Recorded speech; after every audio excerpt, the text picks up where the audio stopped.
In the previous video, we discussed how to translate variable declarations and function definitions in from C to IR. But we omit to discuss how to translate inside a function definition, how to translate statements, because it is the main meat of the translation, and it needs to be discussed in more depth. So in this video, we focus on this translate statement, which explain how to translate the statement. Recall from the previous video that this is a statement. So the statement we are going to translate, and in addition to that, we are given what is called context. That is the object that is holding the information of the current block that is being translated. So at the beginning of the translation, it is defined as a new block with the initial block ID, and it will be changed in the course of the translation. So the context holds the information about the current block that is being constructed for now, and it is going to be changed when you're going to create a new block, etc. And I'm going to discuss these two arguments later when it is necessary. So let's go to the definition, and it is basically given such a things as we discussed just before, and we are going to translate depending on the type of the statement. For example, if the statement is a compound, it is going to translate like this. By the way, this compound statement is something like this. This is basically a block. Statement 1, statement 2. If it is the statement, then this is a compound statement that is consisting of two internal statements, and these two internal statements are stored in these items. So let's go to the other expressions. So this is an expression statement which is like this. So if you are writing a program like this, so this is x plus 1 resulting in an integer, for example, and alone this is an expression, but at the same time it can be regarded as a statement, a single statement that is doing just calculating the expression and doing nothing.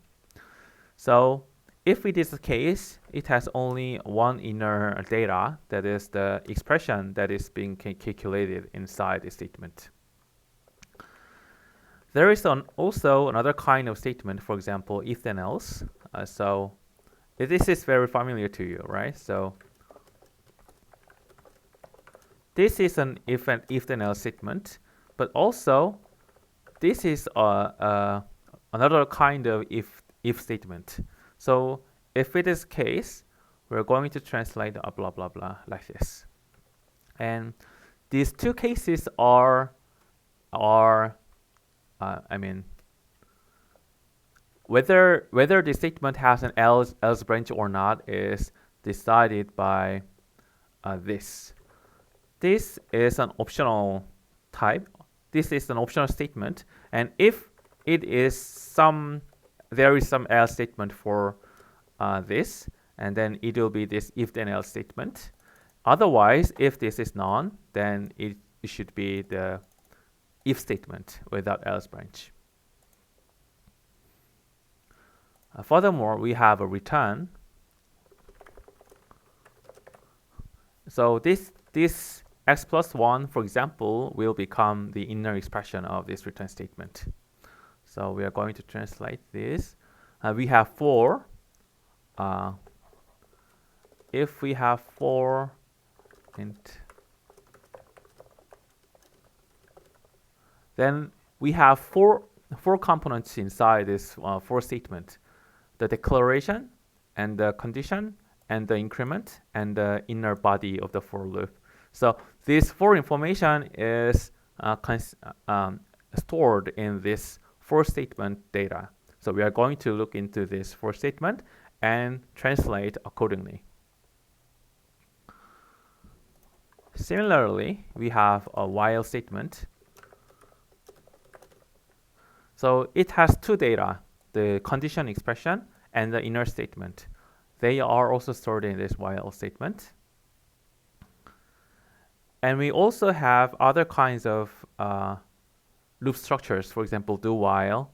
It also has two components, the body and the condition at the end of each iteration.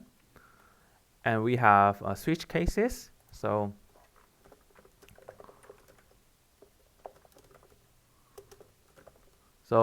in this homework, we are not going to deal with the generality of the switch cases. We only focus on the well-structured switch cases. For example,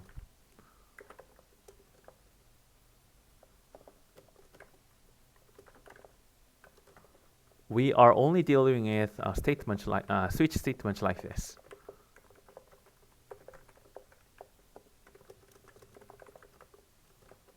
So every case is accompanied with a compound statement that has some statement, and then it should have a break. So without this break, if the semantics will be like this. If E is the same with V1, it jumps to this A1 and then execute A1. And if there's no break, then we are going to go to the next statement and execute A2.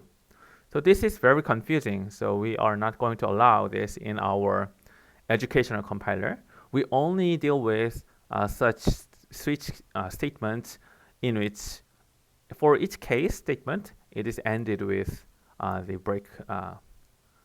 break. Also, there's a default. If the value of this A is not the same with V1, V2, and V3, then we are going to jump to this A and execute this A. So all this kind of information is stored in this switch statement. So it is consisting of the cases and the default statement. And for each case, it has a value and the inner statement. So we are going to translate each of them by using some helper function here, translate switch body in our module solution. And there's a continue and break. And that is basically a little bit tweak in the control flow. So if you meet continue or break, then you're going to either jump to the beginning of the loop or jump to the end of the loop. So we need to deal with this kind of irregular control flow in our translation, and that's the reason why we have this argument here in statement. So we are going to discuss this kind of detail in a later stage of this video.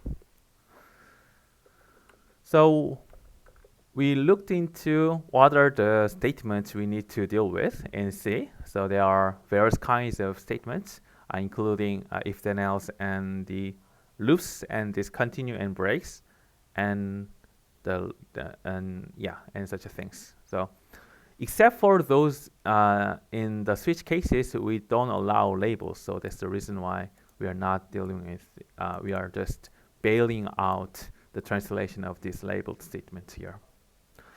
So I'm going to explain each of the cases of the statements from now on. So this is a compound. So we are going to translate these statements like this. So the first thing to do is that, we are creating a block here. So we are creating a new layer of symbolic table, and we are creating a new mapping for this block. So that's the reason why we are calling enter scope, which means that we create a new symbol table on top of the previous top layer of the symbol table here. And now we are going to translate each statement one by one by iterating through this loop. And we are looking into this item. If it's a declaration, we are going to translate as if it is a declaration. And we don't allow static assertions here. And if it is a statement, we are going to translate recursively calling the translate statement itself again. So that's basically the meaning of this for loop. And after translating each of them, we are going to exit the scope so that the names that were declared inside this block are removed altogether. So we already dealt with symbolic tables in previous videos, so we are going to deal with it only at the high level. So if you are not familiar with symbolic tables or name resolution schemes, please look into the previous videos. So that's pretty much everything, but the details are hidden in these two functions, right? So details are hidden in this translate decl function and the translate statement function recursion. So let's look at this. So this is translating the inner statement with the same context that were given from the caller of this function with the same BIDs for continuum break, which we'll be discussing at the later stage. So I'd like to focus on this context for now. So why this recursion is necessary and why recursion takes this context as an additional information. So suppose that we are in the translation of this program. There were statements 0, and we are entering into the compound statement, and we are about to translate the state 1 and 2. So suppose that the current block here is in the translation, we have the current block here. So current block B. And it should have a BID. Let's say it is just BID. And it also has the ongoing instructions that were translated before. So at this point of time, if the cursor is here, the translation cursor is here, and we are about to translate, let's say we are about to translate this compound statement in this case, then we are going to have a current block that is being constructed inside this translation, and it has BID and it has instructions. So BID is just a number, so it has no semantic meaning. But instructions should be the instructions that were translated by this statement 0. So we are not concluding this block because we are within the translation of this block B. So this should be the instructions that were translated before statement 0. And when we are translating the state 1, we are going to add the instructions here in the current block from the statement 1. That's because at this point of time, we are not jumping into another block in the control flow graph. We are in the same block in the control flow graph, and we are adding instructions for statement 0 and statement 1 at the same block. So that's the reason why we are remembering the context or the current block that is being constructed in here, and we are passing this into the inner statement translation. So that the current block is being maintained and it is preserved basically inside this recursion.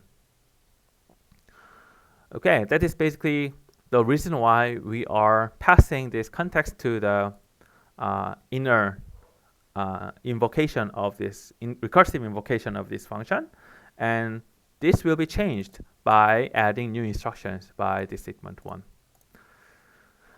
Okay, so we are going to deal with the case when the statement 1 is, for example, ifthenelse. So it creates another blocks and concluding this, committing this current block.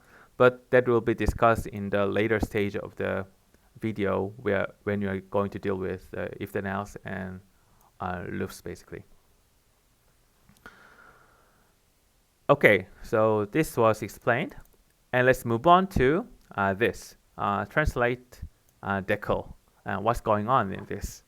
So in the same manner, we are going to give context to this inner invocation of translate. But at this case, we are going to translate declaration instead of statement. So let's see what's going on there. So we are given a declaration, and in the same way, we are deducing the type of this, and we are going to declare each of the declaration inside it. So recall that if the declaration is like this, then we are going to have two declarations in one statement, one declaration statement, x and a. So this for loop is iterating over this x and a basically. And we have a d type here, and we somehow add the decorator to the d type. For example, if there's an asterisk here, then a should be pointer to integer, as we discussed in the previous video. And we resolve the type dfs, as we discussed in the previous video. And we have a name of this declarator here. And we are going to declare this like this. So if it is a variable that is declarable, and then we are going to translate it using this translate initializer. And at this point of time, we are going to add call this translate initializer, and this is defined like this. So if the initializer is expression, we are going to translate our value here. So for example, suppose the statement is like this. Then we need to calculate this addition inside the block, right?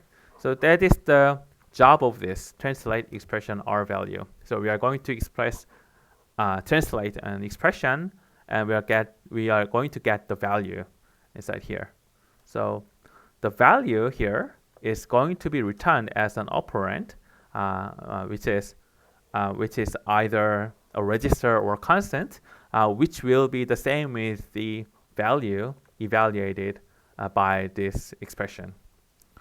So, okay, so translate initializer is basically inserting instructions that is needed to calculate this initializer, and then so in this function, the context will be added by the instructions. The current block that is named context will be added by the expressions that is necessary to calculate this, and the resulting operand, which is either register or constant, will be returned here.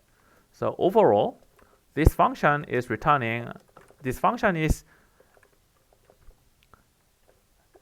adding instructions here, and at the same time, it is returning the operand here. So yeah, that is the thing. So this value basically becomes the value of the initial value of the declarator. So that is the thing. And we are going to add an allocation for this value. So we are basically declaring a value here. Let's say this like this. And this x variable should be allocated inside the local area. The functions, this x should be declared as a local variable of this function. So this translate allow is doing that. So it is basically insert an allocation to the function and get the pointer and insert it to the symbol table, and then it is storing the initial value to the pointer that is pointing to the local variable. So let me explain this a little bit in more details. So recall that a function has a list of local allocations, right? So if you meet this, then this x should be considered as an additional local variable. So if the function is full, then it has a the list of local allocations, and it should be added like this. Oh, we have an additional allocation which is named x0. Actually, the name here is not very important because it doesn't affect the semantics, or it doesn't affect the outcome of the execution. But let's say we have a very similar name to this, the original name and the new name here, by adding this 0 here. So we should add a new local allocation x0, which has an integer. And yeah.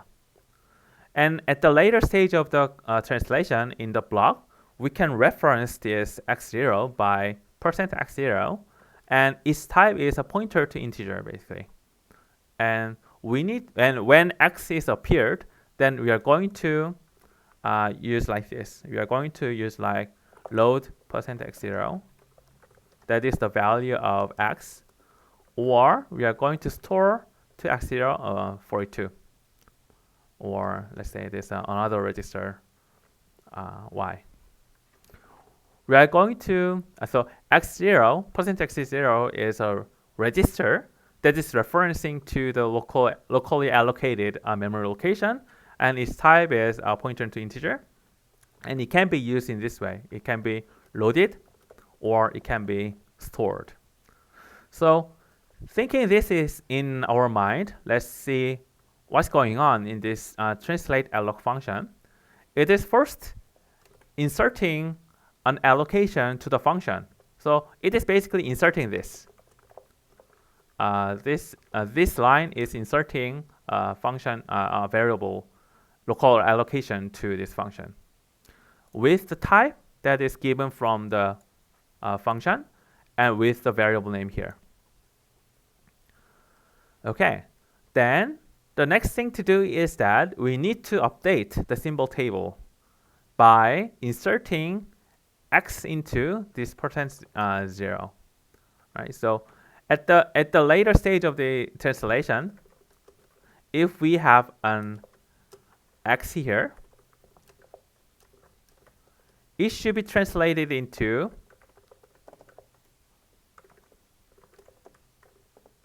like this. We have to load from x0. Let's say this is t1. And we need to calculate the summation of %t1 and 37. And we are going to use this %t2. That is the intermediate register, temporary variable register that is containing the temporary value of this x plus 37. This is basically loading x to a register and adding it to 37 here, and then using it.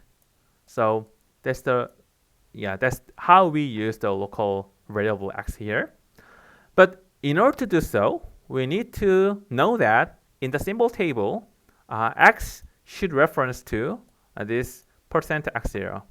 Then that's the reason why we're going to add the symbol table entry here. The variable should be the x here in this translation, for example.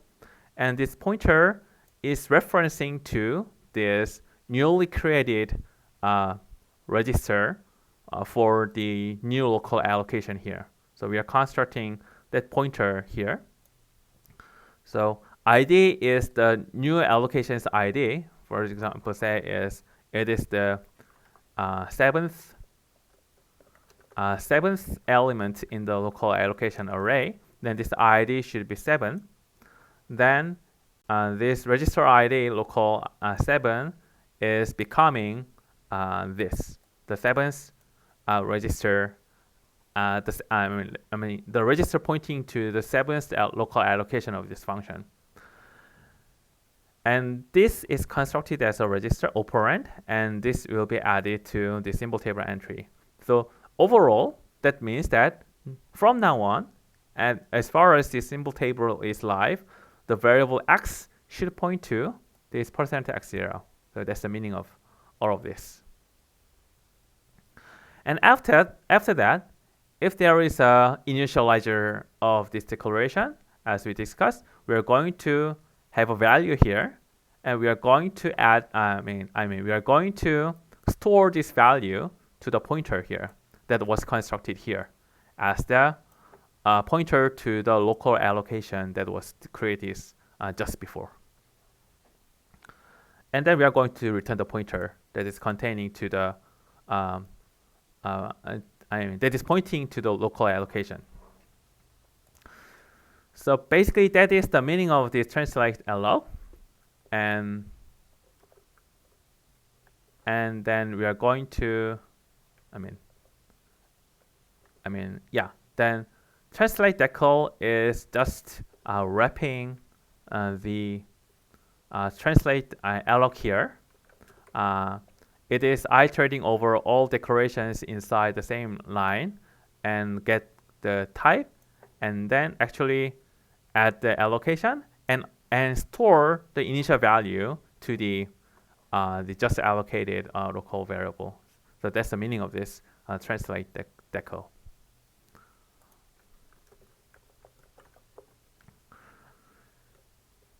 And let's move on to other kinds of statements as well.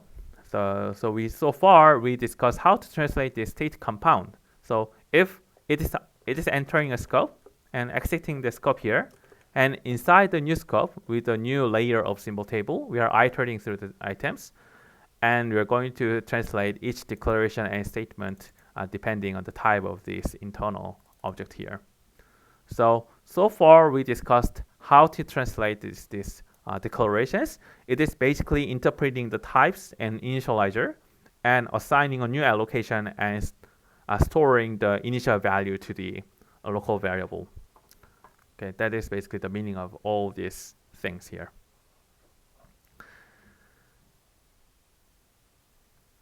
Expression statement is easier to translate. It just translates an expression as an R value, and we're going to it's only the end of it. It's the end of it. So we don't need to do anything more about this. So we're just translating expression, and that's all. And probably it's better to look into what is translate R value here. So for example, there's an expression like this, and we want to know the value of this in the translation. So as we said,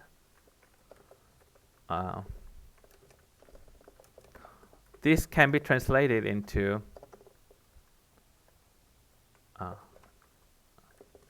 like this. And this T2 will be the result of this expression, result of the translation of this expression as an R value. Here, R value is just a value. It is the value of this expression, the result of this expression, you can think of. And we are translating also depending on the type of this expression. If it is an identifier, it look for the symbol table. Look up symbol table and somehow translate this into the load instruction. And if it is constant, we are easy to do so. And if it is other types of expressions, we are also doing necessary things for each expression. And there is another kind of translation of this expression. So that is called Lvalue here. Okay, this x plus 3 should be the value. But let's say we are translating x equals 37 plus 42 here, right? Then in the translation of this, we are not able to load from the value here. We are going to do, what we want is like this, 37 plus 42. And we are going to store the to the location of x with the value t1. So here, t1 is a result of the R value translation by loading the value here. But here, we should not do that. X should be resolved to the pointer instead of the value here. We should not load from the X, and we are going to write to this variable. So we are going to deal with, we are going to get the pointer to this variable X. So as a result, we need to get this %x0 instead of this t1 as the result of the load here. Okay, so far so good. And that's the reason why we need this separate translation function for Lvalue. So so if X is used as the left-hand side of the assignment here, or somehow X should be assigned instead of each value should be retrieved, we should translate it as an Lvalue here instead of R value. So if X is translated as R value, then it will be T1 like this. And if it is translated as an Lvalue, it is translated to X0, for example. So here, if it is an identifier, we just look up the symbol table, and it is the end of the day. And if it is a unary or binary operator, then there is no such a thing like, so we cannot do like this. X plus 42 equals 37. It is a wrong one. So we cannot do that. So that's the reason why we are bailing out to translation here for binary operator. So if this is used in the Lvalue position, then we are going to just give up. The only exception for this is that if we have a index operator, then we need to calculate the Lvalue of this somehow. So that should be dealt with somehow specially. So that's the reason why we have a special casing here. And similarly, -x. This is wrong. But this can be okay if the type of the x is pointer to integer. So in order to deal with such a case, we are special casing for indirection operator here. So that's the reason why if we are translating an Lvalue of this %x, we are just going to translate the inner expression x as an R value. That's enough for our purposes. So in similar fashion, we are going to deal with other kinds of operations as well. And that's the reason why we have two functions that translate expressions to Lvalue or R value. Okay, so let's go back to the original context. That was if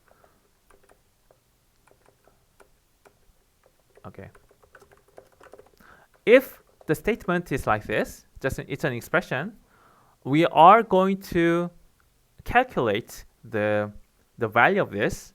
We are not assigning a value to this, so we are going to translate this as an R value here instead of L value, because we need a value instead of a location that is pointed to by this expression.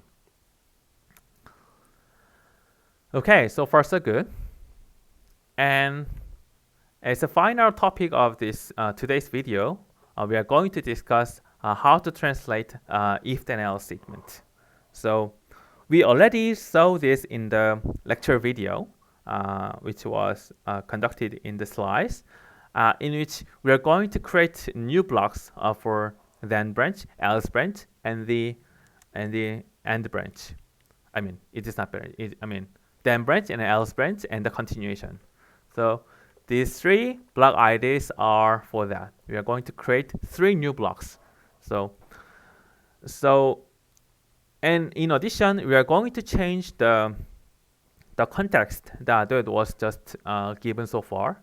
So the first thing to do is that we are going to translate the condition here. But here we are doing something of some funny thing. So we are about to conclude the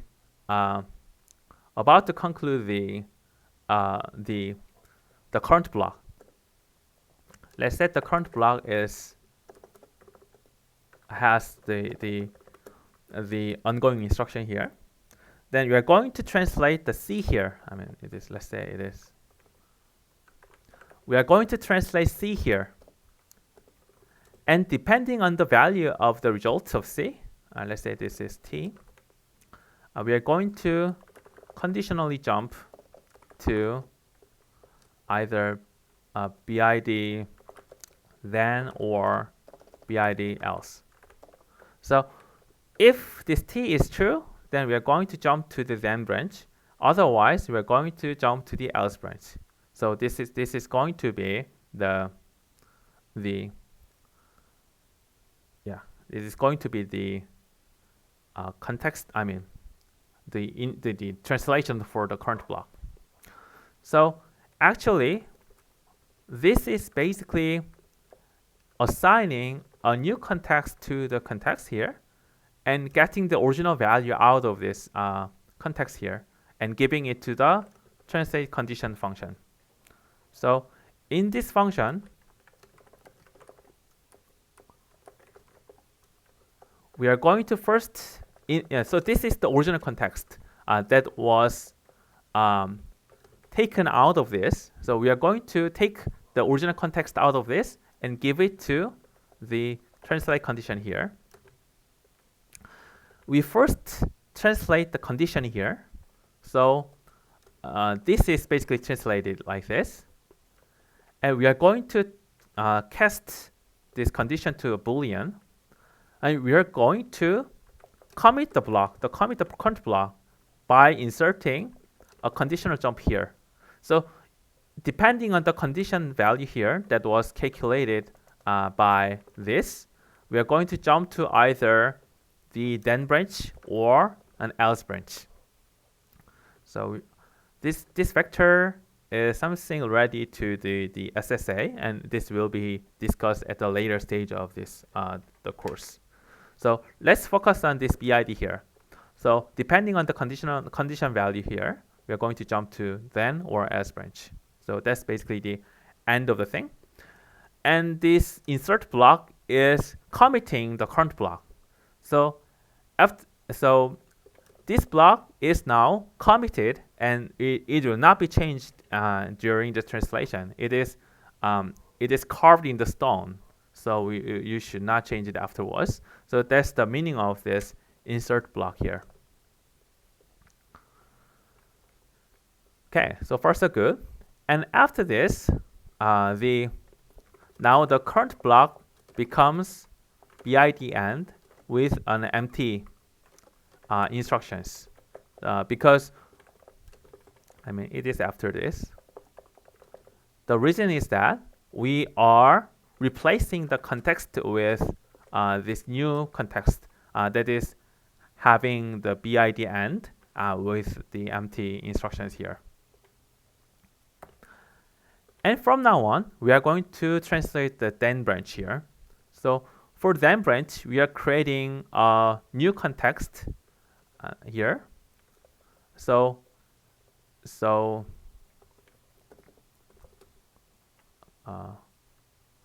context for a then branch. So it has the BID then, and it at the beginning of this translation, we are going to translate the A statement here. A statement is translated here with an induction, but using a different context variable here. Instead of using the current block that has the BID end as the BID, it is going to use another context that is created for the then branch, and its BID is BID then. And it is recursively translated into the statements like this. So after doing this, we are going to add the instructions here. And maybe we are going to commit some. We may have committed some blocks, so the BID may be changed to a new BID by inserting the original blocks, the existing blocks to the committed blocks and creating a new blocks inside. So also this kind of aspect is discussed in the previous video where we discussed the possibility of the nested if-then-else or nested blocks. Okay, so far so good. And after the statement is translated, we are going to jump to the BID end where we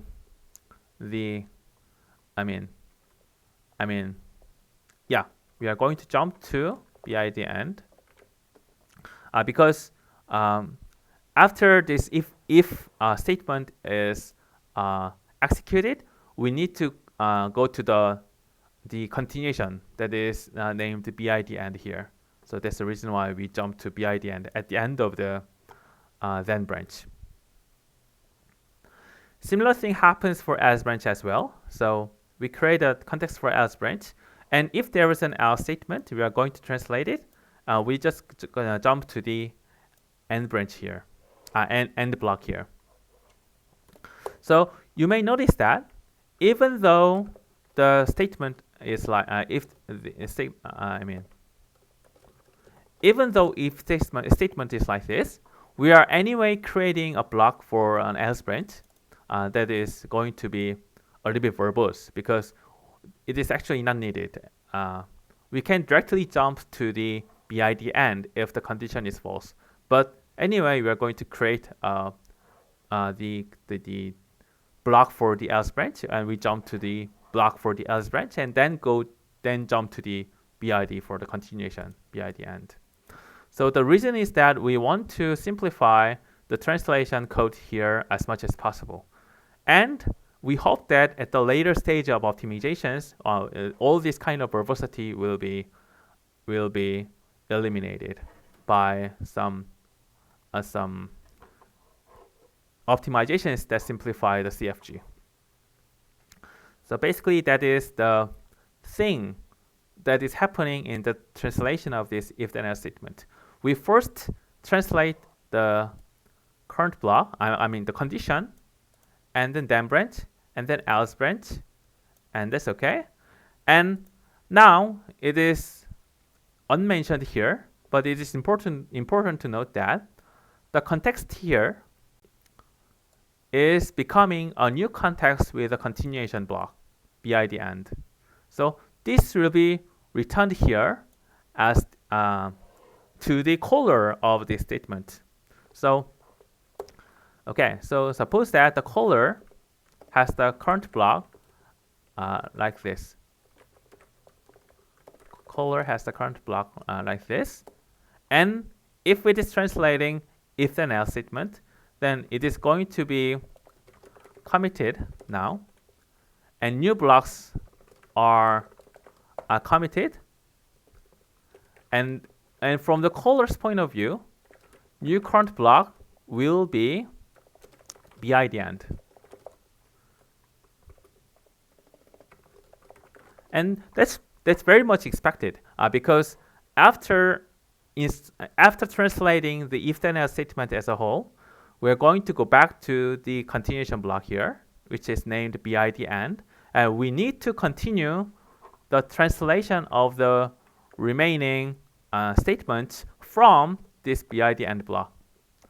So that's the reason why we are going to assign the context with a new block to the given context here, and it is kind of returned to the caller.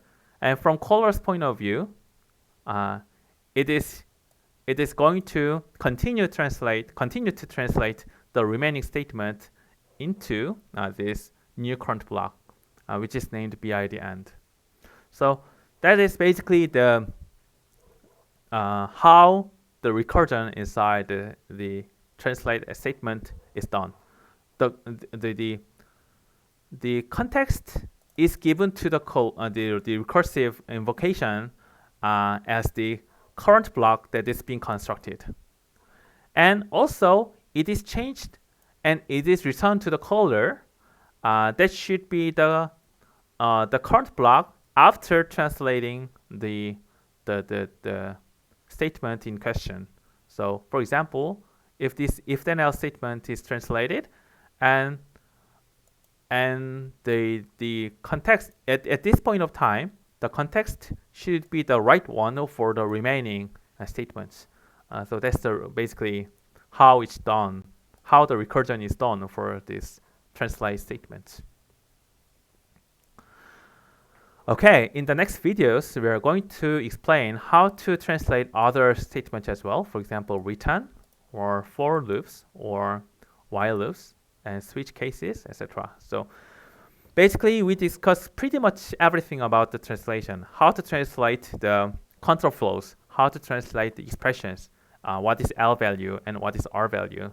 And these other cases are just a slight variation of what we discussed so far, except for those break and continue, which should be somehow discussed a little bit more. So we are going to deal with it in the next video.